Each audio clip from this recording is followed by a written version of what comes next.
Today I thought I'd share a little bit of information about how chocolate and Valentine's Day became a couple.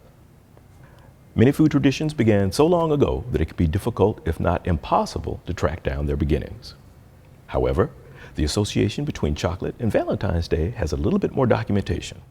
It's believed that the first mention of Valentine's Day as a romantic occasion occurred in a poem called The Parliament of Fowls, written by Geoffrey Chaucer in 1382. However, it wouldn't be until the mid-1700s that Valentine's Day cards would first appear in Britain and then in the US by the mid-1800s. This happened to coincide with the Industrial Revolution, where goods transitioned from being processed by hand to being processed by machine. The Industrial Revolution also reduced the cost of many food ingredients, such as sugar and chocolate, allowing candy makers to reach more consumers. For example, the first chocolate bars were introduced by Joseph Fry in 1847. Prior to this, chocolate had been primarily consumed as a beverage by the wealthy. However, it would be rival chocolate maker Richard Cadbury that would solidify the connection between chocolate and Valentine's Day.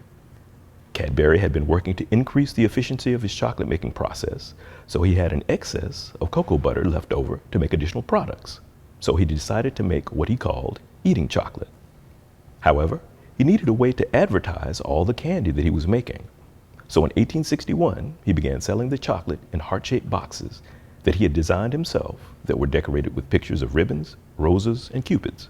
An additional feature that was advertised was that after the candy was eaten, romantic mementos such as cards and love letters could be stored inside.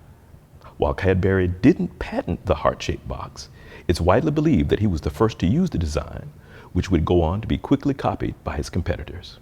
So just a little bit of information about how chocolate and Valentine's Day became a couple.